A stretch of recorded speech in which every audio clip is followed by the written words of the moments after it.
Fala galera, tudo bem com vocês? Bem, o nosso tema hoje vai ser os leucócitos e o hemograma. Se você viu o nosso último vídeo que falava sobre vírus, eu disse que a gente ia fazer uma série de vídeos sobre os vírus. Mas a Marisa Seabra, ela nos deu aí essa ideia e eu achei interessante. Então, nosso tema vai ser esse mesmo hoje, que ela pediu para falar sobre os leucócitos, os 5 principais leucócitos para o estudo do hemograma. Então vai ser o nosso tema hoje e depois a gente continua a série aí dos vírus, tudo bem? Porque quem manda são vocês. Bem, então o que é um hemograma? Um hemograma é um teste laboratorial que utiliza o sangue para análise e ele é composto por três partes, três tipos de estudo. A série vermelha, que estuda as hemácias, também chamada de eritrograma, vem de eritrócitos.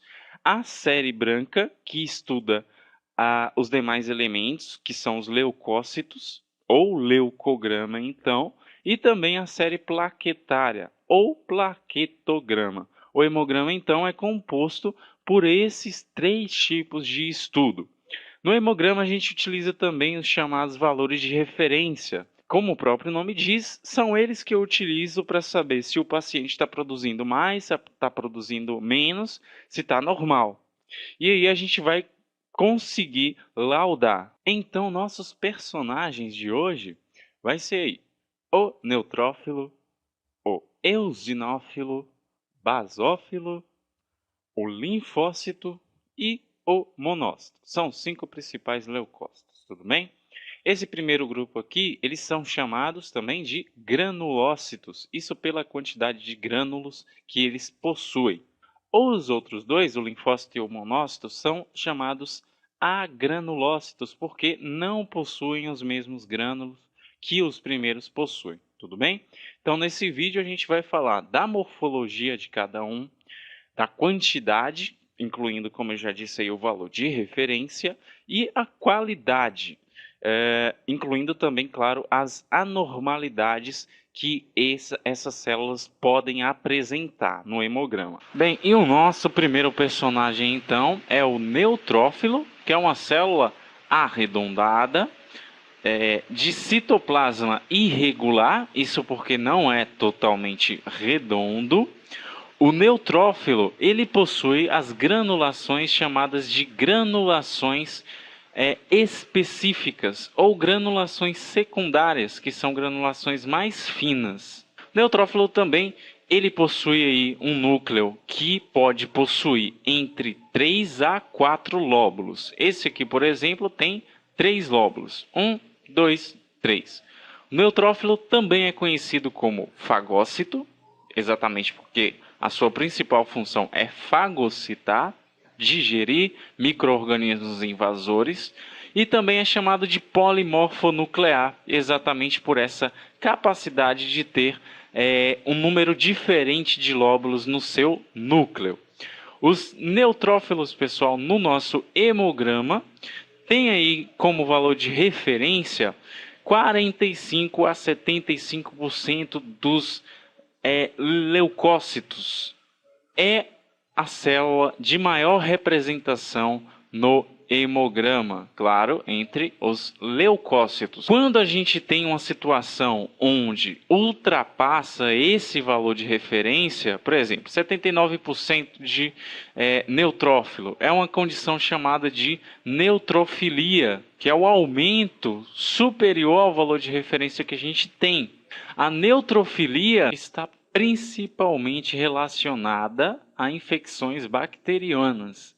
Então, quando a gente tem esse aumento aí dos neutrófilos, certamente aponta para uma infecção bacteriana.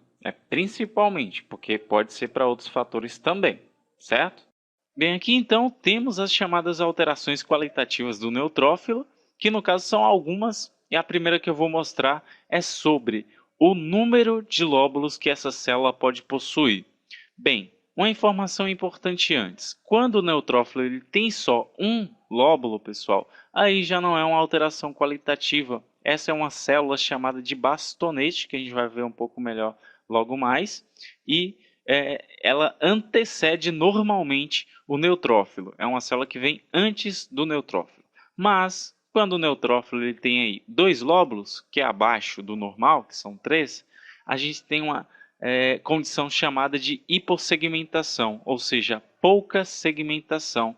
Essa célula aqui ela vai ter então dificuldade de fagocitar. E quando a gente tem elas de um valor significativo no sangue, pode ser sinal de uma anomalia genética chamada de Peugeot. Do contrário, pessoal, ou seja, quando a gente tem um número de lóbulos superior a 4, essa aqui, por exemplo, tem vários lóbulos, é chamada de hipersegmentação. A hipersegmentação é quando a célula ela amadureceu demais. Essa hipersegmentação ela é também chamada de desvio à direita. Ora, se eu tenho um desvio à direita, também eu tenho um desvio à esquerda. Bem, o que é então um desvio à esquerda ou um desvio à direita? Aqui nesse quadro temos as células, temos todo o processo que uma célula passa para se tornar um neutrófilo. O mieloblasto, o promielócito, depois o mielócito, metamielócito, bastonete e aí sim ele chega a ser um neutrófilo. E esse neutrófilo pode ter um número de lóbulos superior a 4. Bem, primeiro o que é um desvio à esquerda? Um desvio à esquerda se refere a células que estão ainda imaturas, que ainda antecedem o neutrófilo. Essas células, se a gente encontrar elas lá no hemograma, de forma significativa, porque lá é o sangue periférico, certo? A gente pode chamar aí de desvio à esquerda. E esse desvio à esquerda é representado exatamente por essas 3 células, o mielócito, o metamielócito e o bastonete. Não precisa ser os 3 ao mesmo tempo. Pode ser só o mielócito, pode ser só o metamielócito, ou pode ser só o bastonete. Então, isso que é desvio à esquerda. Células ainda imaturas no sangue periférico. Tudo bem? Bem, o desvio à direita, pessoal, é exatamente o contrário. Ou seja, é uma célula que amadureceu demais. E por isso ela pode vir com um número de lóbulos superior a 4 lóbulos, certo? Então, o neutrófilo hipersegmentado é um desvio à direita. Bem, e essas duas células aqui, então, elas não são do processo maturativo? Exatamente, porque no processo para chegar no neutrófilo, do mieloblasto para o promielócito, não é amadurecimento, é mitose. E isso não é considerado amadurecimento. Assim como também do promielócito para o mielócito, também é uma mitose.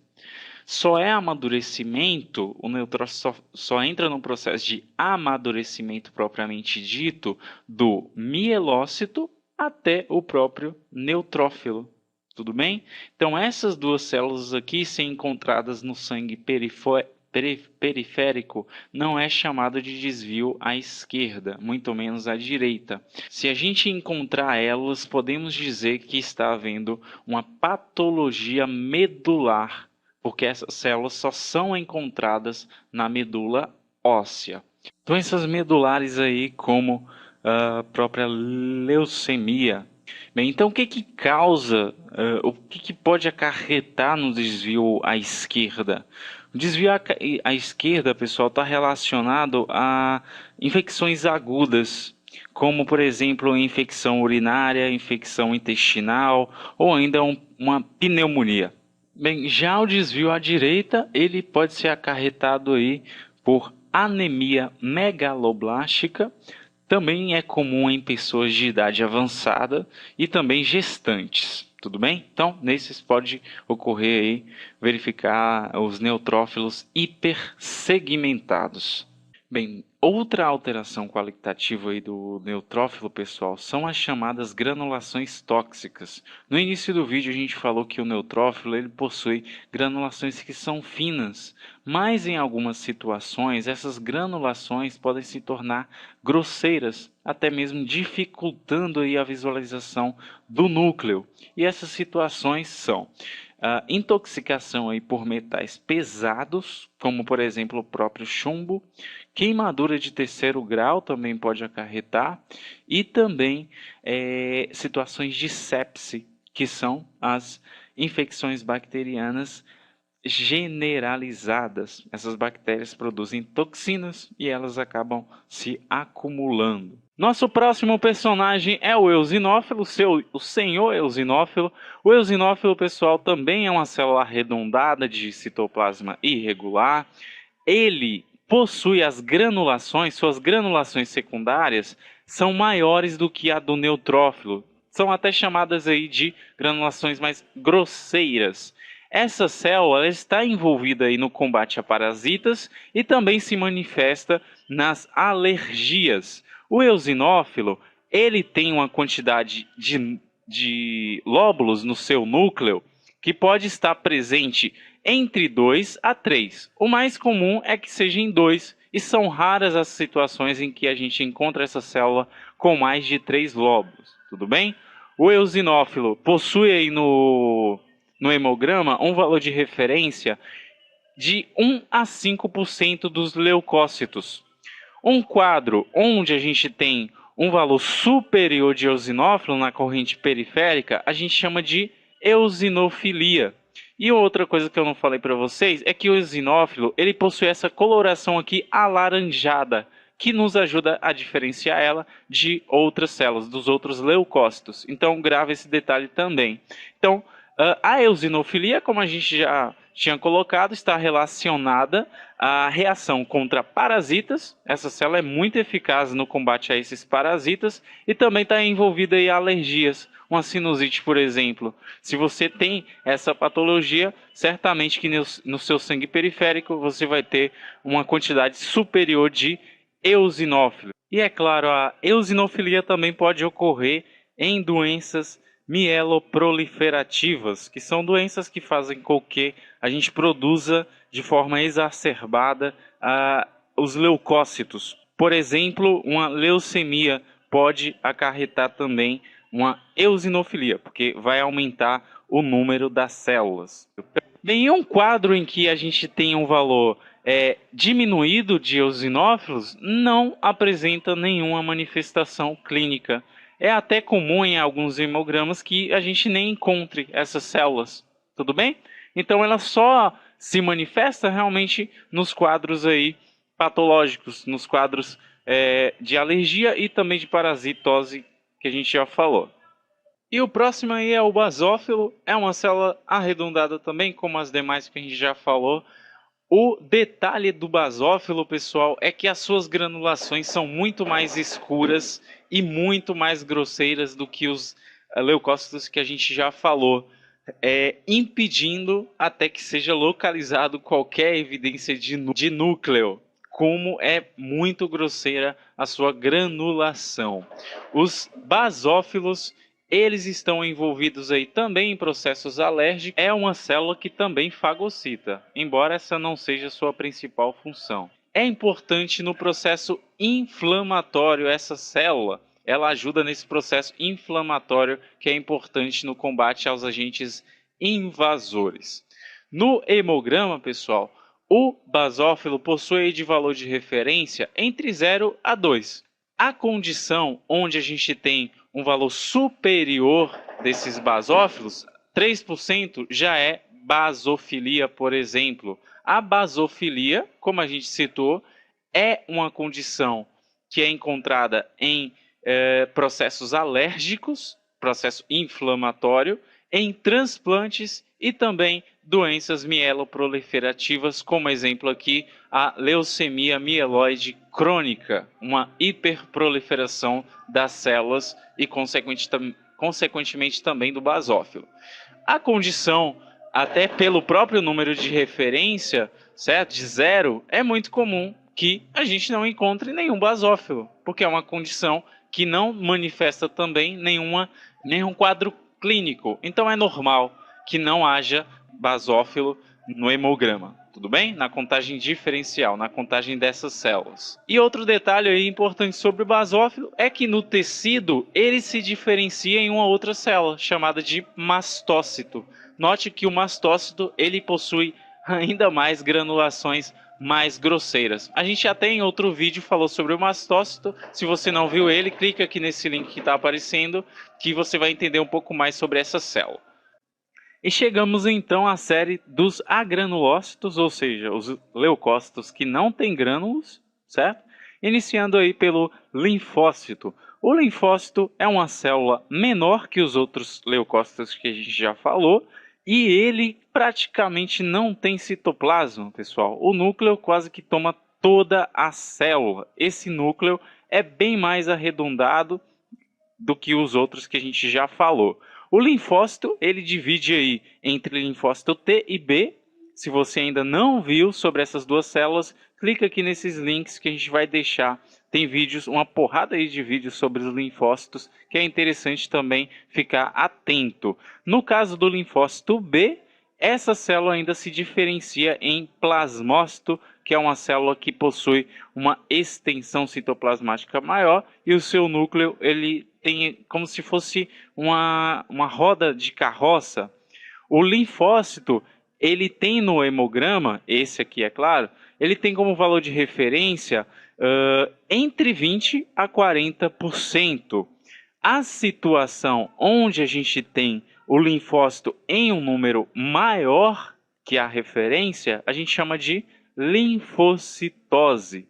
A linfocitose, pessoal, está relacionada aí a também infecções bacterianas, mas principalmente infecções virais e alguns linfomas também, que é um tipo aí de câncer. Bem, o valor abaixo da referência a gente chama de linfopenia. Na linfopenia, as mais comuns causas são supressões medulares, também eu não coloquei aqui, mas o uso de alguns medicamentos como corticosteroides, as infecções virais também pode causar a linfopenia, como é o caso do HIV. Esse vírus, para quem não sabe, ele ataca o linfócito T CD4, principalmente, e o linfoma de Hodgkin, que é o câncer, como a gente já falou, em estados avançados. Então, nessas situações, a gente tem a linfopenia, ou seja, a queda do número dos nossos linfócitos. Bem, também temos as condições onde o linfócito ele pode se apresentar com modificações qualitativas. E no caso do linfócito, a gente tem os chamados linfócitos atípicos, que é esse cara aqui, que é quando, pessoal, o citoplasma dele ele acaba interagindo com as hemácias. Essas outras células aqui são as hemácias, certo? Então, o linfócito, quando ele tem essa agregação, quando ele tem essa interação com as hemácias, essa diformidade, a gente chama eles de linfócitos atípicos. A gente encontra esses linfócitos atípicos também em infecções virais, tudo bem? Então, caso tenha infecção viral, esse tipo de célula a gente pode encontrar localizando eles no hemograma. Bem, o último aí dos nossos leucócitos é o monócito. Essa é a maior célula, em termos de tamanho, é claro, entre os leucócitos. É uma célula aí que possui citoplasma irregular também, de coloração azul acinzentada, e o seu núcleo, ele geralmente de forma ovalada ou endentada, com essa invaginação aqui. Fica parecendo um rim, um feijão. A forma madura do monócito ela é chamada de macrófago. Então, no sangue eu tenho o monócito, é uma célula imatura ainda, e no tecido a gente vai ter o macrófago. A principal atividade dessa célula é fagocitar, e que isso quem faz é o macrófago. No nosso hemograma, o monócito ele tem aí o valor de referência entre 2 a 10%. A condição onde a gente tem um valor superior a 10% é dito monocitose. A monocitose está relacionada a infecções bacterianas crônicas, também a infecções por protozoários, vários tipos deles, e também no linfoma de Hodgkin. O valor abaixo é dito monocitopenia, que tem as mesmas causas aí da neutropenia. Bem, uma alteração qualitativa que a gente tem nos monócitos é chamada de vacuolização citoplasmática, que é quando, pessoal, aparece aí no nosso monócitos esses vacúolos de cor esbranquiçada. Acontece o acúmulo desses vacúolos no monócito.